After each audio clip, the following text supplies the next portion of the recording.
के आकार को अपने व्रत में स्थित रखने वाला ओंकार। अपने निराकार नेत्रों से मैं जगत में घटने वाली गतिविधियों का निरंतर अवलोकन करता हूं। शक्ति को पुत्री रूप में प्राप्त करने के लिए दक्ष के लिए तप करना अनिवार्य था। भावी रचना को आकार देने के लिए ब्रह्मा जी ने एक ओर रति और कामदेव का विवाह कर देने के लिए अपने मानस पुत्र दक्ष को प्रेरित किया, तो दूसरी ओर शक्ति को पुत्री रूप में प्राप्त करने के निमित्त उन्हें तप की ओर प्रवृत्त होने का आदेश भी दिया। पिता का आदेश मानकर प्रजापति दक्ष अपनी पत्नी वीरणी सहित शक्ति की साधना में संलग्न हो गए। तपस्या फलित हुई और शक्ति ने प्रकट होकर उनके यहां पुत्री रूप में जन्म लेने का आश्वासन दिया। साथ ही सावधान भी कर दिया कि उनके जन्म के पश्चात उन्हें शक्ति रूप में नहीं, पुत्री रूप में स्वीकार कर उसी के अनुसार आचरण करें। अपने वचन और वरदान के अनुसार शक्ति ने सती के रूप में वीरणी के गर्भ से जन्म लिया। इस तेजस्वी कन्या के जन्म से संपूर्ण राजभवन में हर्ष और प्रसन्नता का सागर उमड़ पड़ा। त्रिकालदर्शी और तीनों लोकों में निरंतर भ्रमण करने वाले नारद नारायण का नाद करते हुए शक्ति स्वरूपा कन्या के दर्शन का लाभ लेने दक्ष के भवन में आ पहुंचे। नारद ने कन्या का नामकरण किया और उसे सती नाम से पुकारा। वीरणी ने वात्सल्य भाव से गदगद होकर अपनी नवजात कन्या को देखा। महारानी जी, हमारी सती कितनी तेजस्विनी दिखती है। मन करता है इसे देखते ही रहें। इसके सुंदर मुख से आंखें हटती ही नहीं।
अरे अश्विनी, ये सती कहाँ है? तूने देखा है? नहीं तो पता नहीं कहाँ खोई रहती है आजकल। आओ देखिए कहाँ है। चलो चलो चलो।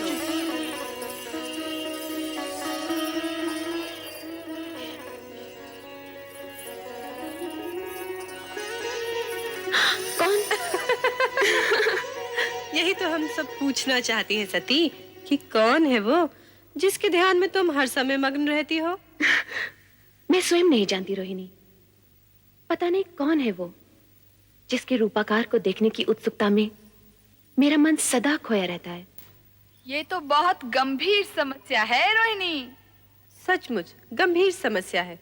अरे जब उस पुरुष का ही पता नहीं तो उसका रूपाकार कैसे दिखेगा? हाँ हाँ, अब तो पिताश्री दक्ष प्रजापति से निवेदन करना ही होगा कि हमारी सती का स्वयंवर रचा दें।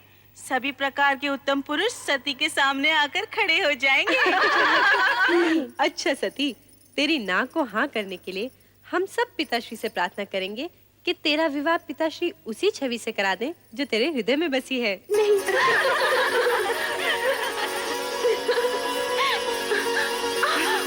अरे सती, क्या हुआ? कहाँ भागे जा रही है? कहीं नहीं माते। अरे कहीं नहीं। सती इतनी बड़ी हो गई फिर भी बचपना नहीं गया।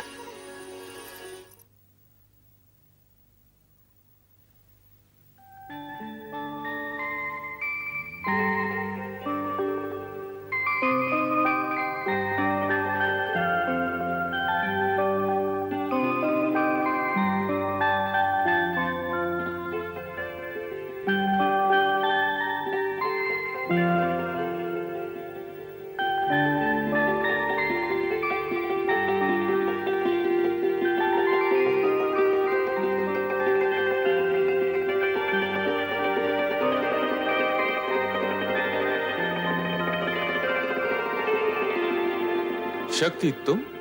शक्ति नहीं, मैं सती हूँ प्रभु। तुम तो अपने लौकिक नाम रूप की चर्चा करने लगी। सत्य तो यह है कि तुम ही शक्ति हो, अलौकिक शक्ति, शिव शक्ति। आपकी शक्ति आपसे विलग कैसे प्रभु? शक्ति का शिव से विलग होना संभव ही नहीं। जिसे तुम विलग समझ रही हो वो हमारी व्यापकता है, सर्वव्यापकता। शिव कैलाश में और शक्ति सती रूप में पृथ्वी पर दक्ष के घर, ये कैसी व्यापकता है प्रभु? जगत में सत्य की प्रतिष्ठा के निमित्त इस व्यापकता की आवश्यकता है प्रिय। कारण कि सत्य से ही कल्याणकारी अर्थात शिव रूप जन्म लेता है। इसका ज्ञान मुझे है प्रभु कि सत्य ही शिव का आधार है। हाँ प्रिय, सत्य और शिव से पुनः सुंदर की उत्पत्ति होती है। कारण कि सत्य कभी अशिव अथवा असुंदर नहीं होता। प्रभु, ये ज्ञान भी मुझे है कि आपका सत्यम शिवम सुंदरम रूप ही जगत में व्याप्त है। इसका मूल आधार तो तुम ही हो देवी। मैं? यदि शक्ति न होती तो सत्य स्थिर न होता। शक्ति के कारण ही सत्य की रक्षा होती है, शिवम प्रशस्त होता है और सुंदरम व्यापक होता है। प्रभु, आपने तो सत्यम शिवम सुंदरम का संपूर्ण श्रेय शक्ति को अर्थात मुझे ही दे डाला। सत्य भी यही है। सती या शक्ति से रहित शिव शून्य है। ये भी तो सत्य है प्रभु कि शिव से रहित शक्ति का अस्तित्व भी शून्य है। दोनों एक दूसरे के पूरक हैं। दोनों में सापेक्षिक संबंध हैं। स्थिति ऐसी है तो फिर ये अपूर्णता क्यों? अपूर्णता कैसी प्रिय? आप लौकिक रूप में कैलाश पर और मैं लौकिक व मानव देह में दक्ष प्रजापति के घर। मानव देह के कारण मानवीय गुण व कामनाएं भी हमारे साथ हैं देवी। किंतु तुम्हें इस सत्य का ज्ञान तो होगा ही कि हमारा यह लौकिक व अलौकिक रूप तथा जगत की संपूर्ण रचनाएं सत्यम शिवम सुंदरम की रक्षा व निर्वाह हेतु ही हैं। प्रिय, शीघ्र ही लौकिक रूप में हमारा मिलन होगा। सत्यम शिवम सुंदरम की रक्षा हेतु?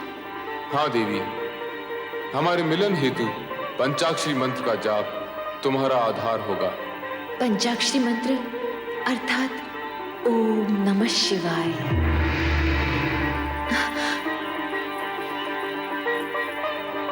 ओम नमः शिवाय।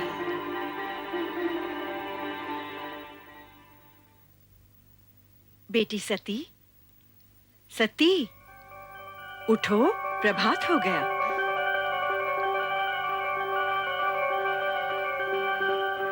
ओम नमः शिवाय।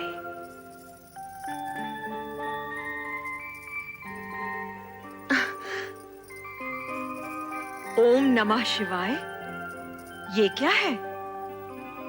ये वो पंचाक्षरी मंत्र है माते जो मेरा कल्याण करेगा। इस मंत्र की अनुभूति मुझे स्वप्न में हुई थी जब मैं उनके समक्ष खड़ी थी। तुम किसकी बात कर रही हो पुत्री? भगवान शिव शंकर की। वे ही मेरे स्वप्न में आए थे। क्या शिवजी तुम्हारे स्वप्न में आए थे?